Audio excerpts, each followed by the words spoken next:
नमस्कार दोस्तों। तो हमारी आज की कहानी माता रानी का चमत्कार।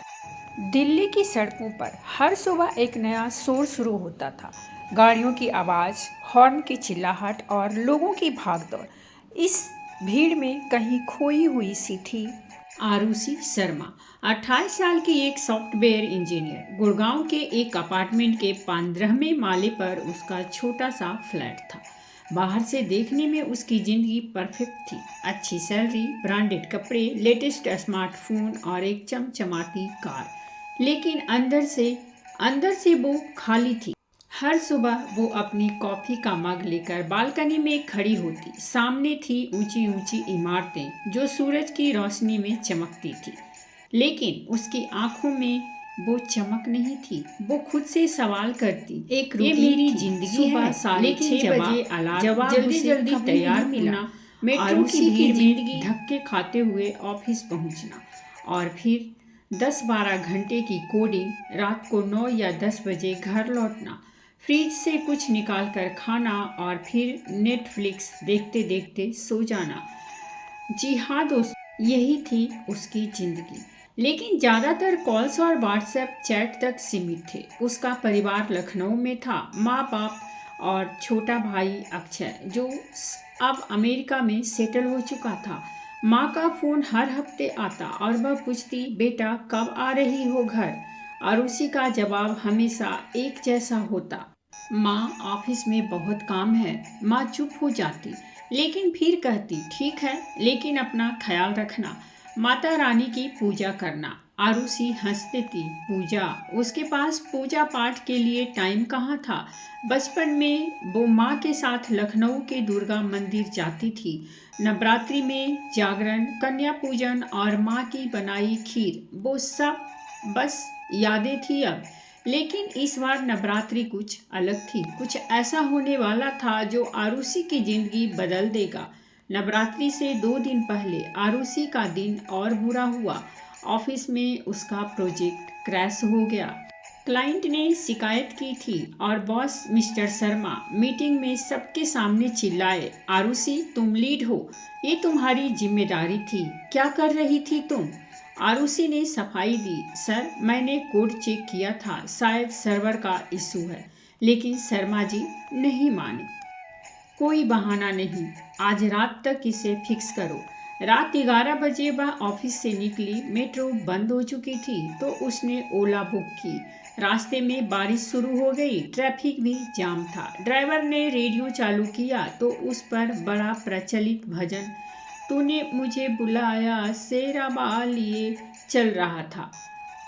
भजन सुनकर आरुषि को अपना बचपन याद आ गया। उसने आंखें बंद की और माँ की आवाज़ याद की जो हर नवरात्रि में ये भजन गुनगुनाती थी।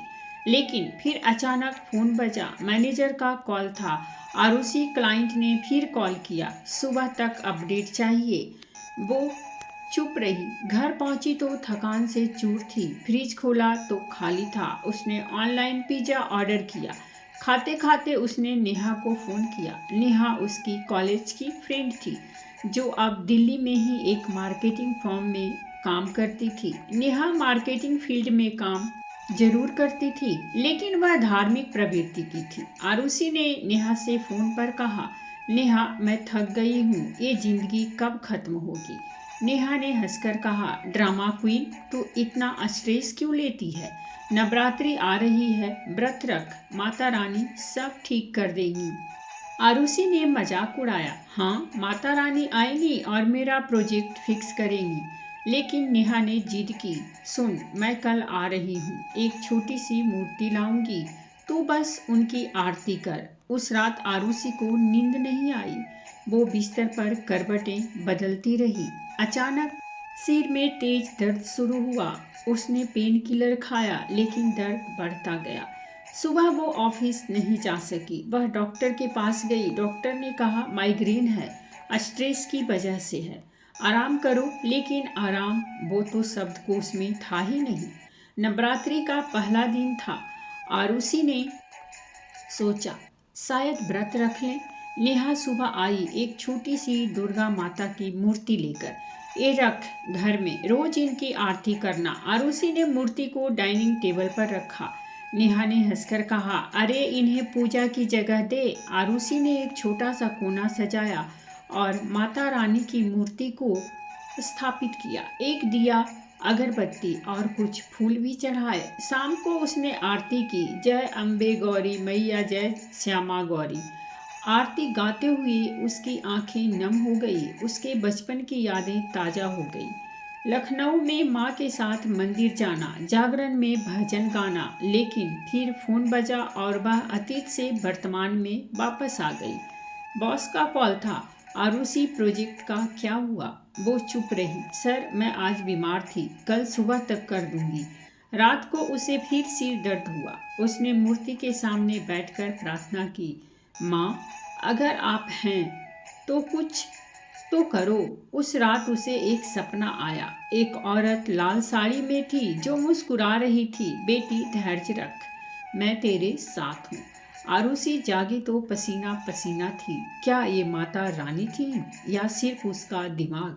अगले दिन नवरात्रि का दूसरा दिन था और हालात बदतर हो गए। ऑफिस में प्रोजेक्ट फिर क्रैश हो गया। क्लाइंट ने धमकी दी कि वो कॉन्ट्रैक्ट कैंसिल कर देगा। बॉस ने आरुषि को फिर डांटा, तुम्हारी वजह से कंपनी का नुकसान हो रहा है। बॉस की डांट से उसे रोना आ रहा था, लेकिन आरुषि ने अपने आंसू छिपा लिए और ऑफिस से निकल गई। घर पहुंची तो वो टूट चुकी थी। वह घर में बिल्कुल अकेली थी तो वह माता रानी की मूर्ति के सामने बैठकर रो पड़ी। माँ क्यों हो रहा है ये सब? क्या गलती की मैंने? उसने अपनी माँ को फोन किया, माँ सब गड़बड़ है। माँ ने कहा, बेटा माता रानी पर भरोसा रख, मंदिर जा। आरुषि ने सोचा शायद मंदिर जाना चाहिए। शाम को वो पास के दुर्गा मंदिर गई। वहाँ भजन चल रहे थे। उसका मन भर आया। वो घंटों वहाँ बैठी रही। वापस घर आई तो उसने फिर आरती की। उस रात सपना फिर आया, वही औरत, चिंता मत कर मैं सब ठीक कर दूंगी। नवरात्रि का तीसरा दिन था। सुबह सुबह आरुषि की नींद खुली, लेकिन शरीर में वही थकान और सिर में वही तेज दर्द। उसने पलंग पर पड़ा हुआ फोन उठाया। स्क्रीन पर माँ का मैसेज था, बेटा आज माता स्कंद माता का दिन है, मंदिर जा, मन को शांति मिलेगी। आरुषि ने मैसेज पढ़ा और फोन साइड में रख दिया और खुद से कहा, माँ आपकी बातें तो अच्छी है, लेकिन मेरी जिंदगी में शांति कहाँ है? वो बिस्तर से उठी और बाथरूम में चेहरा धोने गई। शीशे में उसने खुद को देखा। आंखों के नीचे काले घेरे, चेहरे पर उदासी। उसने सोचा, क्या हो गया है मुझे? फिर उसकी नज़र माता रानी की छोटी सी मूर्ति पर पड़ी। नेहा ने जो मूर्ति दी थी वो अब एक छोटे से पूजा कोने में सजी थी। उसने दिया जलाया और हाथ जोड़कर प्रार्थना की, माँ मुझे नहीं पता आप सुन रही हैं या नहीं, लेकिन अगर आप हैं तो मेरी मदद करें।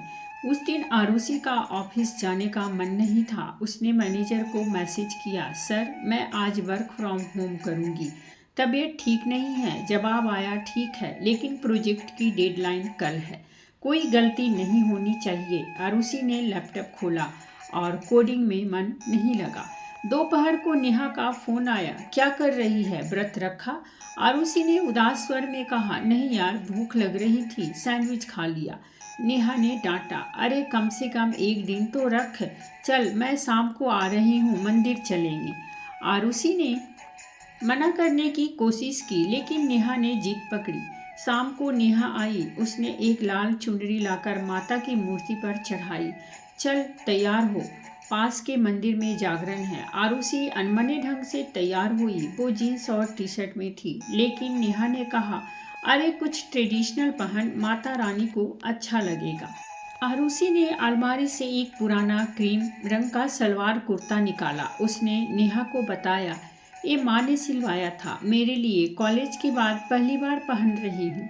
दोनों गुड़गांव के एक छोटे से दुर्गा मंदिर पहुँचे। मंदिर पुराना था लेकिन सजा हुआ, फूलों की मालाएं, रंग बिरंगी लाइट्स और भजन की मधुर आवाज। आरुषि मंदिर के आंगन में खड़ी रही। उसका मन भारी था। वो माता की मूर्ति को देख रही थी, लाल साड़ी, चमकता मुकुट और वो शांत मुस्कान। उसे सपने वाली औरत याद आ गई। क्या ये वही है? उसने सोचा। नेहा ने उस मूर्ति के पास ले जाकर माथा टेकने को कहा। आरुषि ने माथा टेका और आंखें बंद की। माँ, मुझे नहीं पता आप हैं या नहीं, लेकिन मेरी जिंदगी बिखर रही है, कुछ तो करें। उसकी आंखों से आंसू टपक पड़े। मंदिर में बैठे लोग भजन गा रहे थे, लेकिन आरुषि अपनी ही दुनिया में थी। कोई नहीं उसे था। लगा वापस जैसे घर कोई लौटते उसका वक्त हाथ नेहा ने थाम कहा, रहा है। देखा उसने कितना आंखें सुकून खोली। मिलता है मंदिर में। आरुषि चुप रही। उसे सुकून तो मिला था, लेकिन मन में सवाल भी थे। उसने नेहा से पूछा, नेहा, क्या सच में माता रानी सुनती हैं? नेहा ने मुस्कुराकर कहा, तू भक्ति कर, जवाब मिलेगा। उस रात आरुषि ने फिर आरती की। उसने माता रानी की मूर्ति के सामने बैठकर अपने दिल की बात कही। माँ, मेरी जिंदगी में सब उलझ गया है। माइग्रेन, ऑफिस का स्ट्रेस और अब ये अकेलापन। मुझे रास्ता दिखाओ। उस रात उसे फिर सपना आया। वही लाल साड़ी वाली औरत। बेटी, मेरे पास आ, मैं तेरी हर पुकार सुन रही हूँ। आरुषि जागी तो उसका दिल तेजी से धड़क रहा था। उसने घड़ी देखी, सुबह के 3 बजे थे। वो उठी, पानी पिया और मूर्ति के सामने बैठ गई। माँ, क्या ये आप हैं? नवरात्रि का चौथा दिन। आरुषि ने फैसला किया कि वो व्रत रखेगी। उसने सुबह फल खाए और चाय पी। ऑफिस का काम घर से ही करने का प्लान था, लेकिन दोपहर को डॉक्टर का फोन आया। आरुषि, आपके ब्लड टेस्ट की रिपोर्ट आई है। थायराइड में कुछ गड़बड़ है। आपको जल्दी से फॉलो अप टेस्ट कराने होंगे। आरुषि का दिल बैठ गया। थायराइड? लेकिन मुझे तो कोई लक्षण नहीं दिखे। डॉक्टर ने कहा, एक क्रॉनिक हो सकता है, दवा शुरू करनी पड़ेगी। आरुषि ने फोन रखा और रोने लगी। अब ये भी क्या कमी रह गई थी। उसने माँ को फ़ोन किया। माँ, मुझे थायराइड है। माँ की आवाज़ में चिंता थी। बेटा, घबरा मत, घर आ जा। नवरात्रि में साथ पूजा करेंगे, माता रानी सब ठीक कर देगी। लेकिन आरुषि ने कहा, माँ, टिकट नहीं मिल रही, ट्रेनें फुल हैं। माँ चुप हो गई। ठीक है, लेकिन मंदिर जाना मत छोड़ना। उस दिन ऑफिस का काम और मुश्किल हो गया। क्लाइंट ने फिर शिकायत की। मैनेजर ने वर्चुअल मीटिंग बुलाई। आरुषि, तुम्हारी वजह से प्रोजेक्ट लटक रहा है। आरुषि ने कुछ नहीं कहा। वो चुपचाप सुनती रही। मीटिंग खत्म होने के बाद वो लैपटॉप बंद करके मंदिर चली गई। वहां जाकर उसने माता रानी को सब बताया। माँ, मैं थक गई हूँ, मेरी हिम्मत जवाब दे रही है। मंदिर में एक बुजुर्ग महिला बैठी थी। उन्होंने आरुषि को रोते देखा तो उसके पास आई। बेटी, क्यों रो रही हो? आरुषि ने अपनी कहानी बताई। बुजुर्ग महिला ने मुस्कुराकर कहा, माता रानी सब सुनती हैं, बस तू उन पर भरोसा रख। उन्होंने एक छोटी सी चुनरी दी और कहा, इसे माता को चढ़ा। आरुषि ने चुनरी चढ़ाई और मन ही मन प्रार्थना की। उसी रात अक्षय का फोन आया। अक्षय आरुषि का छोटा भाई, जो अमेरिका में सॉफ्टवेयर डेवलपर था। दीदी, सरप्राइज, मैं इंडिया आ रहा हूँ। आरुषि की आंखें भर आई और उसने पूछा, सच में? कब? उसने कहा, कल सुबह 5 बजे पहुँच रहा हूँ, मुझे लेने एयरपोर्ट आना। आरुषि को यकीन नहीं हुआ। इतने साल बाद उसका भाई आ रहा है। अगले दिन नवरात्रि का 5वां दिन था। वो एयरपोर्ट गई। अक्षय को देखते ही वो रो पड़ी। भाई, तू कितना बदल गया है। अक्षय ने हंसकर कहा, हाँ दीदी, तू भी तो सुपरस्टार बन गई है, लेकिन ये चेहरा इतना उदास क्यों? घर पहुंचकर आरुषि ने सब बताया। प्रोजेक्ट का क्रैश होना, माइग्रेन, थायराइड। अक्षय ने उसे गले लगाया। दीदी, मैं हूं ना, सब ठीक हो जाएगा। उस दिन दोनों ने साथ व्रत रखा। अक्षय ने कहा, याद है बचपन में हम माँ के साथ जागरण रख जाते थे, चल आज मंदिर चले। दोनों मंदिर गए। वहां भजन चल रहे थे। अक्षय ने भी माथा टेका, लेकिन रात को उसने अपनी परेशानी बताई। दीदी, अमेरिका में सब ठीक नहीं है, जॉब का स्ट्रेस, वीजा का इशू, मैं डिप्रेशन में हूँ। आरुषि ने उसे गले लगाते हुए कहा, चिंता मत कर, सब ठीक हो जाएगा। उस रात आरुषि को फिर सपना आया। लाल साड़ी वाली औरत कहने लगी, तुम दोनों मेरे बच्चे हो, मैं सब संभाल लूंगी। आरुषि जागी तो अक्षय को बताया। अक्षय ने हंसकर कहा, दीदी, तू सपनों में भी माता रानी को देख रही है? शायद सच में। कुछ होने वाला है। नवरात्रि का छठा दिन था। सुबह की हल्की धूप आरुषि के फ्लैट की खिड़की से छनकर अंदर आ रही थी। उसने आंखें खोली तो लगा जैसे कई दिनों बाद नींद पूरी हुई हो। सिर दर्द आज हल्का था और मन में एक अजीब सी शांति थी। वो उठी, नहाकर माता रानी की मूर्ति के सामने बैठ गई, दिया जलाया और अगरबत्ती लगाई और चुनरी उड़ाई।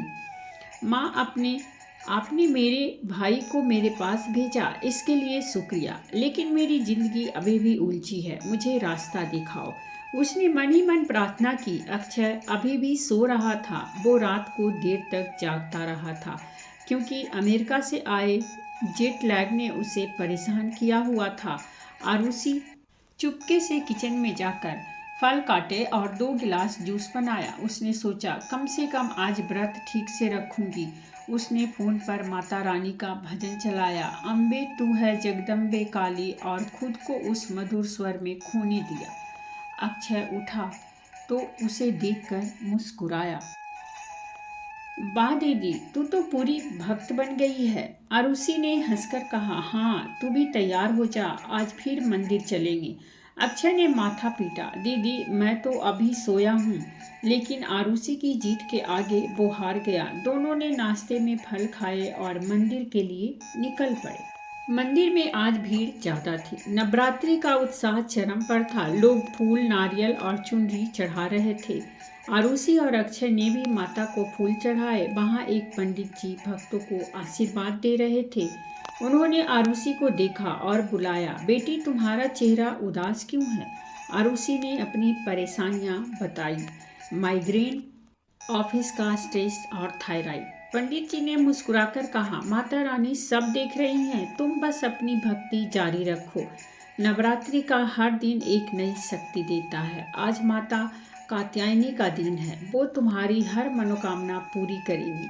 वापस घर लौटते वक्त अक्षय ने कहा, दीदी, तुझे नहीं लगता ये सब थोड़ा अंधविश्वास जैसा है?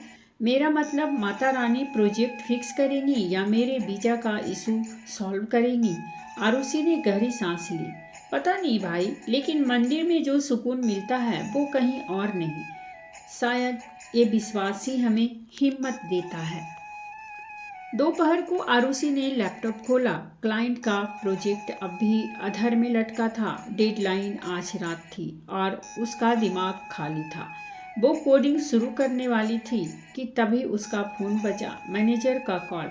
आरुषि, क्लाइंट ने फिर शिकायत की, अगर आज फिक्स नहीं हुआ तो कॉन्ट्रैक्ट खतरे में है। आरुषि का दिल बैठ गया। उसने फ़ोन रखा और मूर्ति की तरफ देखा। माँ, अब आप ही कुछ करो। उसने कोडिंग शुरू की। घंटों तक वो लैपटॉप से चिपकी रही। अक्षय ने बीच बीच में उसे चाय बनाकर दी। रात के 8 बज गए, लेकिन कोड में अभी भी बग था। आरुषि हताश हो रही थी। तभी उसे एक अजीब सा ख्याल आया। उसने कोड का एक हिस्सा फिर से लिखा, कुछ ऐसा जो उसने पहले कभी ट्राई नहीं किया था। वो खुद हैरान थी, ये आइडिया कहाँ से आया? उसने कोड टेस्ट किया और वो काम कर गया। प्रोजेक्ट फिक्स हो गया। उसने तुरंत मैनेजर को अपडेट भेजा। आधे घंटे बाद मैनेजर का कॉल आया। आरुषि, ये तो कमाल हो गया, क्लाइंट खुश है, यह तुमने कैसे किया? आरुषि ने हंसकर कहा, सर, शायद माता रानी की कृपा से। मैनेजर हंसे। चलो, जो भी है, अच्छा काम किया। कल मीटिंग में डिटेल्स बताना। रात को अक्षय ने कहा, दीदी, ये तो चमत्कार है। आरुषि ने मुस्कुराकर मूर्ति की तरफ देखा। हाँ भाई, शायद माँ सुन रही हैं। अगले दिन नवरात्रि का 7वां दिन था। सुबह अक्षय का फोन आया। वो बाहर बालकनी में बात करने गया। जब वापस आया, उसका चेहरा चमक रहा था। दीदी, तुझे विश्वास नहीं होगा, मेरा वीजा अप्रूव हो गया और मुझे प्रमोशन भी मिला। आरुषि की आंखें भर आई। सच में? इतनी जल्दी? अक्षय ने हंसकर कहा, हाँ, मेरे बॉस ने कहा कि कंपनी ने मेरा काम देखकर फैसला लिया, लेकिन मुझे लगता है माता रानी ने कुछ जादू किया। दोनों ने मंदिर जाकर माता रानी को धन्यवाद दिया।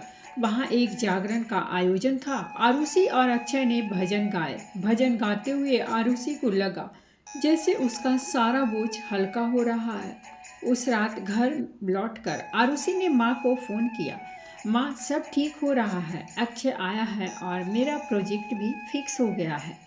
माँ की आवाज़ में खुशी थी। बेटा, मैंने कहा था ना, माता रानी सब ठीक कर देंगी, अब घर आ जाओ। आरुषि ने कहा, माँ कोशिश कर रही हूँ लेकिन टिकट नहीं मिल रही। माँ ने कहा, कोई बात नहीं, माता रानी रास्ता बनाएंगी। नवरात्रि का 8वां दिन था।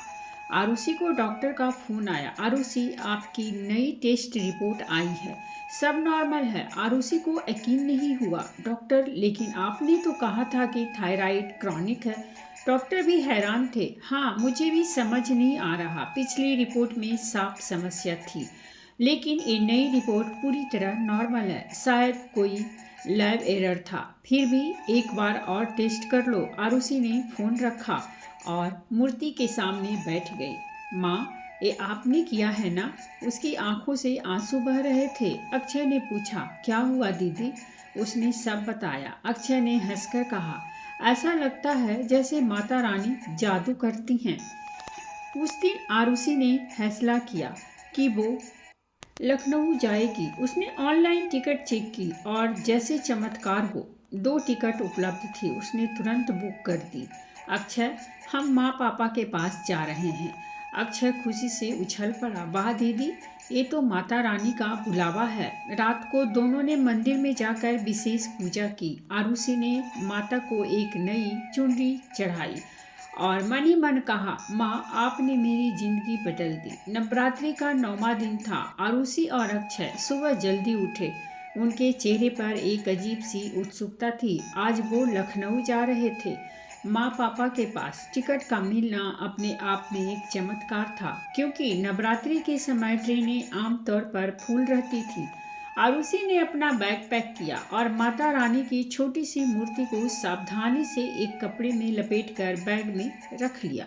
माँ, आप मेरे साथ चल रही हैं, उसने मुस्कुराते हुए कहा। अक्षय ने हंसकर टोका, दीदी, तू तो पूरी भक्त बन गई है, ये मूर्ति ले जाने की क्या जरूरत है? आरुषि ने गंभीर स्वर में कहा, भाई, ये मूर्ति मेरे लिए सिर्फ मूर्ति नहीं है, ये मेरी हिम्मत है। अक्षय चुप हो गया। उसे भी लग रहा था कि पिछले कुछ दिनों में कुछ तो बदला था।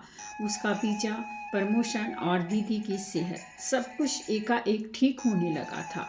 दोनों दिल्ली रेलवे स्टेशन पहुंचे। ट्रेन समय पर थी। जैसे ही वो अपनी सीट पर बैठे, आरुषि ने खिड़की से बाहर देखा। दिल्ली की भागदौड़ अब पीछे छूट रही थी। ट्रेन की रफ्तार के साथ साथ उसके मन की उलझनें भी जैसे कम हो रही थी। अक्षय ने अपने फ़ोन पर माता रानी का भजन चलाया, जय माता दी, जय माता दी, और दोनों भाई बहन उस मधुर स्वर में खो गए। रास्ते में अक्षय ने पुरानी यादें ताज़ा की। दीदी, याद है जब हम छोटे थे तो माँ हमें अष्टमी के दिन मंदिर ले जाती थी। कन्या पूजन में तू हमेशा सबसे ज़्यादा खीर खाती थी। आरुषि हंस पड़ी। हाँ, और तू चुपके से मेरी खीर चुरा लेता था। दोनों हंसते हंसते पुराने दिनों में खो गए। लेकिन आरुषि के मन में एक सवाल अभी भी बाकी था। क्या माता रानी सचमुच मेरी जिंदगी बदल रही हैं या ये सब संजोग है? लखनऊ स्टेशन पर उतरते ही आरुषि ने गहरी सांस ली। हवा में कुछ अलग सी मिठास थी। स्टेशन के बाहर ऑटो वाले चिल्ला रहे थे, गोमती नगर, आलमबाग, लेकिन वो शोर भी आरुषि को सुकून दे रहा था। ये उसका शहर था, उसका घर। अक्षय ने कहा, दीदी, माँ पापा को सरप्राइज देने का प्लान है, उन्हें नहीं बताएंगे कि हम आ रहे हैं। गोमती नगर में उनके पुराने घर के सामने ऑटो रुका। लखनऊ की गलियां अब भी वैसी ही थीं, संकरी लेकिन अपनेपन से भरी। घर के बाहर नीम का पेड़ अब और बड़ा हो गया था। आरुषि ने दरवाजे की घंटी बजाई। माँ ने दरवाजा खोला और दोनों को देखकर उनकी आंखें भर आई। अरे, तुम दोनों कब आए? माँ ने गले लगाते हुए कहा। पापा भी दौड़कर आए। बेटा, तुमने तो सरप्राइज दे दिया। घर में घुसते ही आरुषि को बचपन की खुशबू मिली। माँ के हाथ की खीर, अगरबत्ती की सुगंध और मंदिर के छोटे से कोने में आती फूलों की महक। माँ ने तुरंत पूजा का थाल सजाया। आज अष्टमी है, चलो पहले माता रानी को प्रणाम करो। घर के छोटे से पूजा घर में माता की मूर्ति सजी थी। लाल चुनरी, चमकता मुकुट और वो शांत मुस्कान। आरुषि ने अपनी मूर्ति निकाली और माँ की मूर्ति के पास रख दी।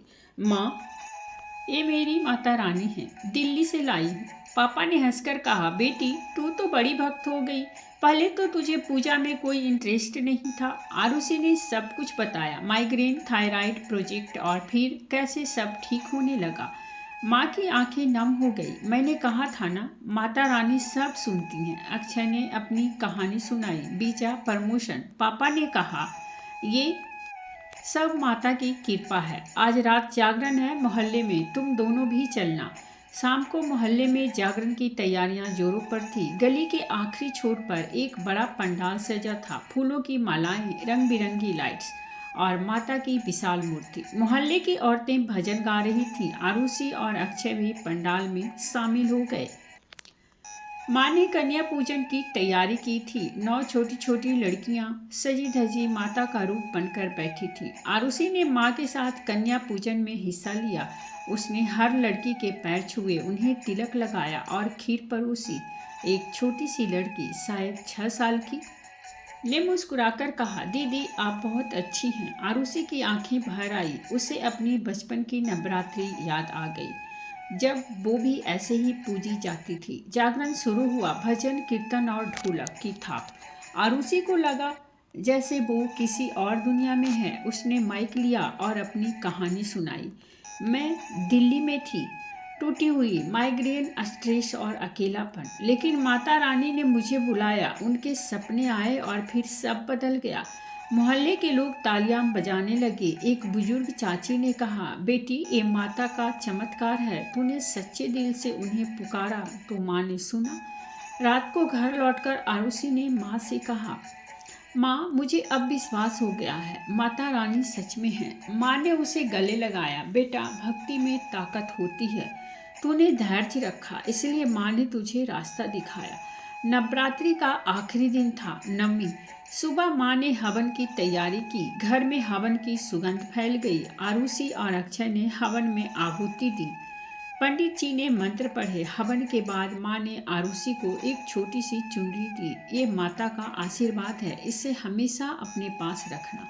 उस दिन आरुषि का फोन बजा। ऑफिस से कॉल था। मैनेजर ने कहा, आरुषि तुम्हारा प्रोजेक्ट क्लाइंट को इतना पसंद आया कि उन्होंने हमें एक और बड़ा प्रोजेक्ट दिया है और तुम्हें प्रमोशन मिल रहा है। आरुषि को यकीन नहीं हुआ। उसने मैनेजर को धन्यवाद कहा और फोन रखा।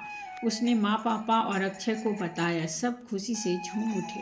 शाम को मोहल्ले में माता की विदाई की तैयारी थी। मूर्ति विसर्जन के लिए ले जा रही थी और आरुषि ने माता को प्रणाम किया।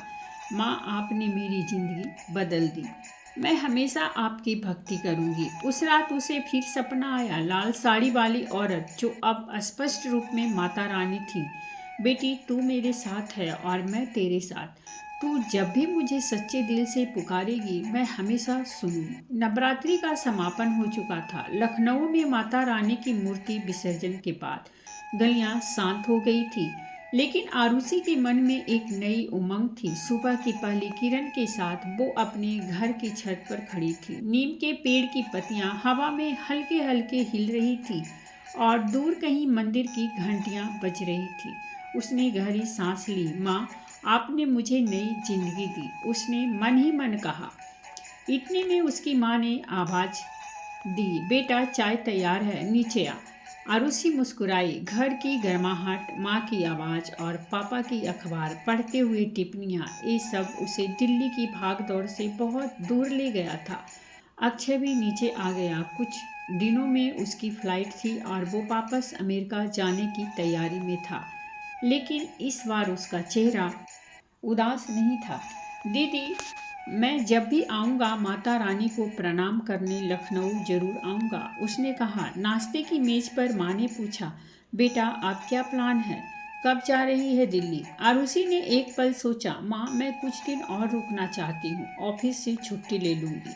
पापा ने हंसकर कहा, अरे ये तो माता रानी का असर है, पहले तो तू एक दिन की छुट्टी के लिए भी 100 बार सोचती थी। आरुषि ने शर्माते हुए कहा, पापा अब समझ आया, कि जिंदगी सिर्फ ऑफिस और डेडलाइंस नहीं है। उस दिन दोपहर को नेहा का फोन आया, आरुषि तू लखनऊ में है और मुझे बताया भी नहीं। आरुषि ने हंसकर माफ़ी मांगी, सॉरी यार, सब इतनी जल्दी हुआ, लेकिन तू सही थी, माता रानी ने सब ठीक कर दिया। नेहा ने उत्साह से कहा, देखा मैंने कहा था ना, अब तू एक चैनल बना, अपने चैनल पर एक कहानी डाल, लोग इंस्पायर होंगे। आरुषि को ये आइडिया पसंद आया। उसने सोचा क्यों ना मैं अपनी कहानी शेयर करूं, शायद इससे किसी और को भी हिम्मत मिले। यूट्यूब चैनल की शुरुआत की। उसने अपने फ़ोन से एक साधारण सा वीडियो रिकॉर्ड किया। घर के पूजा कोने में माता रानी की मूर्ति के सामने बैठकर उसने अपनी कहानी सुनाई। हाय, मैं आरुषि हूँ, एक सॉफ्टवेयर इंजीनियर जो दिल्ली की भाग दौड़ में खो गई थी, लेकिन इस नवरात्रि माता रानी ने मेरी जिंदगी बदल दी। उसे माइग्रेन सब कुछ बताया। उसने अक्षय की कहानी भी शेयर की। वीडियो के अंत में उसने कहा, अगर आप भी मुश्किल में हैं तो माता रानी पर भरोसा रखें, वो सुनती हैं। पहला वीडियो अपलोड करने के बाद वो थोड़ा नर्वस थी, क्या लोग इसे देखेंगे, क्या मुझ पर हंसेंगे, लेकिन अक्षय ने हौसला बढ़ाया, दीदी तूने सच्चाई से कहा है, माता रानी इसे जरूर लोगों तक पहुंचाएंगी। और सचमुच अगले दिन सुबह तक वीडियो को 500 व्यूज मिल चुके थे। कमेंट्स में लोग अपनी कहानियां शेयर कर रहे थे। एक महिला ने लिखा था, मेरी भी ऐसी ही कहानी है, माता रानी ने मेरे बेटे को जॉब लगवाई। एक लड़के ने लिखा, आपके वीडियो ने मुझे मंदिर जाने की प्रेरणा दी।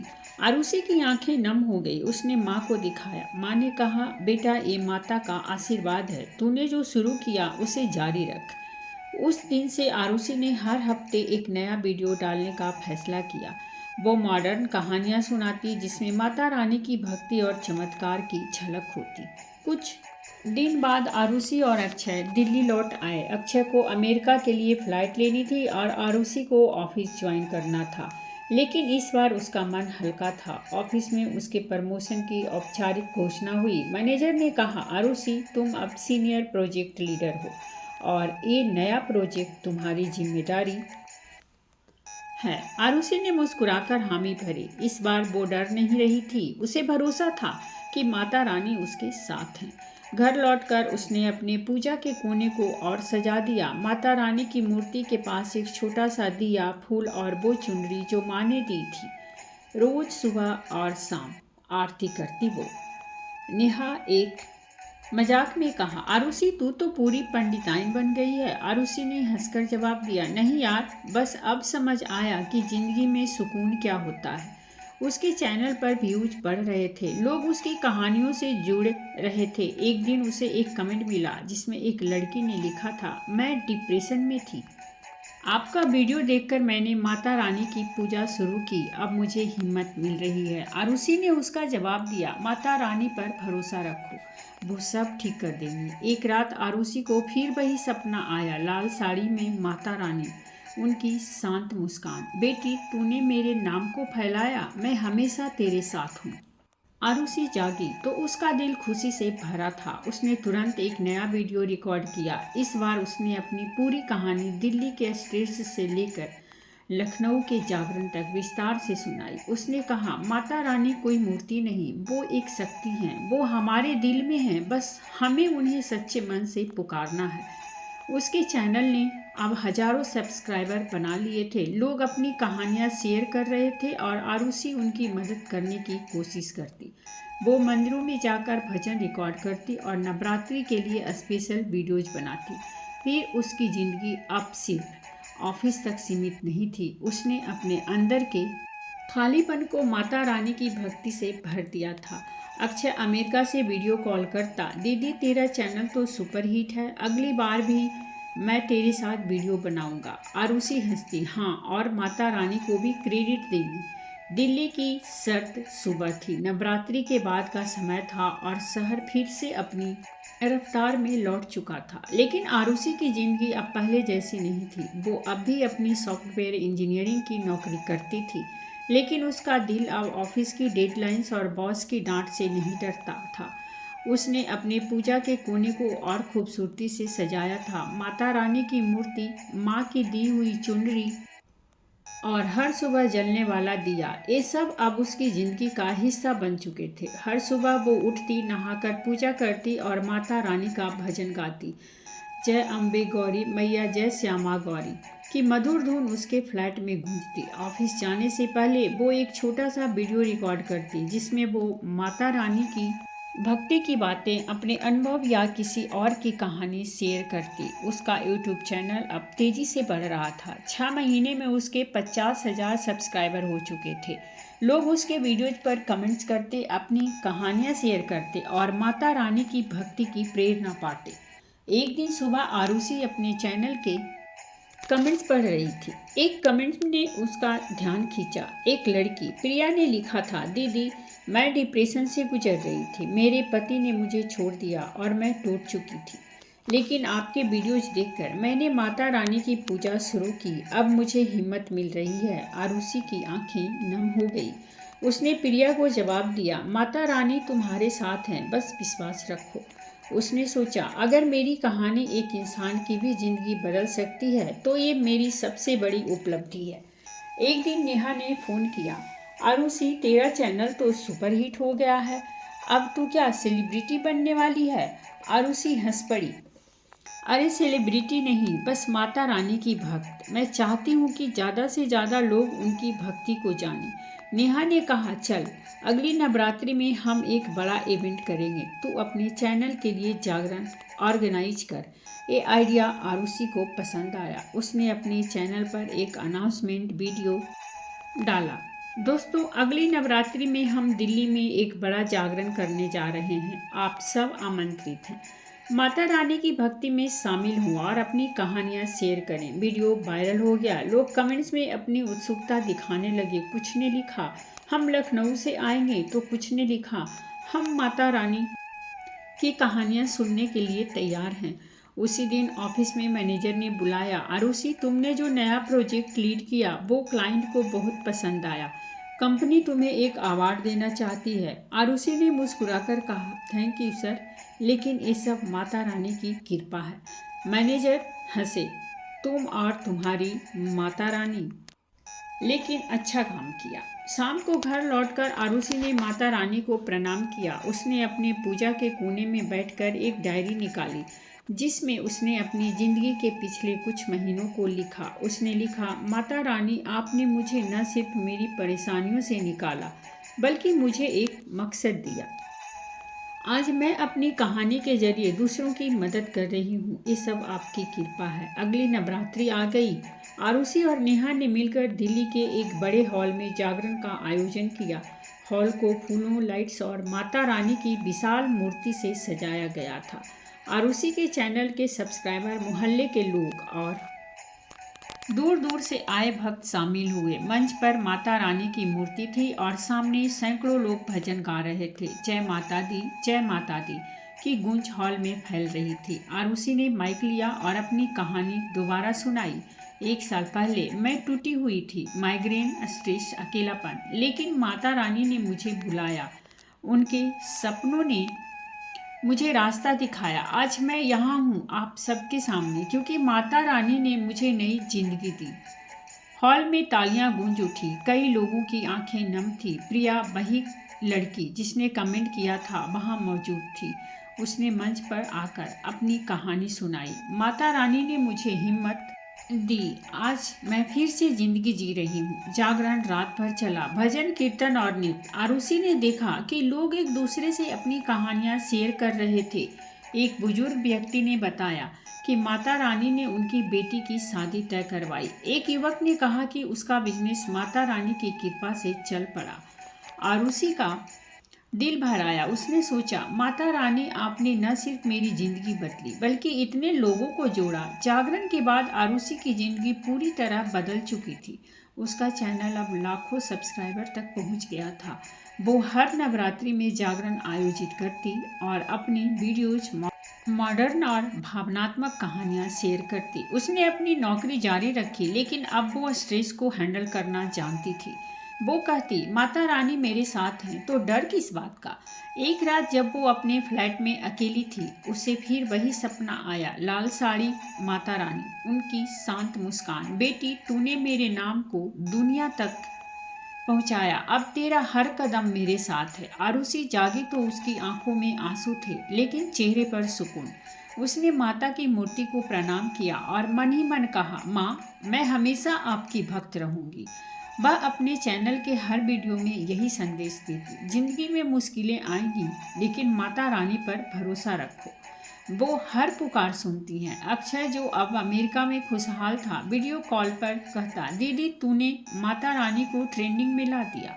आरुषि हंसकर जवाब देती, नहीं भाई, माता रानी ने मुझे ट्रेंडिंग में ला दिया। आरुषि की कहानी अब सिर्फ उसकी नहीं थी, ये हर उस इंसान की कहानी थी जो मुश्किलों में हार मान लेता है, लेकिन फिर विश्वास के सहारे उठ खड़ा होता है। माता रानी की कृपा ने न सिर्फ उसकी जिंदगी बदली, बल्कि हजारों लोगों को प्रेरणा दी। वो अब भी दिल्ली में थी, लेकिन अब उसकी जिंदगी में अकेलापन नहीं था। माता रानी का आशीर्वाद, परिवार का प्यार और भक्तों का विश्वास। आरुषि की कहानी अब सिर्फ उसकी नहीं थी, ये हर उस इंसान की थी जो मुश्किलों में हार मान लेता था, लेकिन फिर विश्वास के सहारे उठ खड़ा होता है। माता रानी की कृपा ने न सिर्फ उसकी जिंदगी बदली, बल्कि हजारों लोगों को प्रेरणा दी। वो अब भी दिल्ली में है। तो दोस्तों, ये थी हमारी एक आज की कहानी, और अगर कहानी पसंद आई हो तो प्लीज़ हमारे चैनल को सब्सक्राइब कीजिए, वीडियो को लाइक और शेयर जरूर कीजिए। कहानी सुनने के लिए बहुत बहुत धन्यवाद। मिलते हैं हम एक नई कहानी के साथ।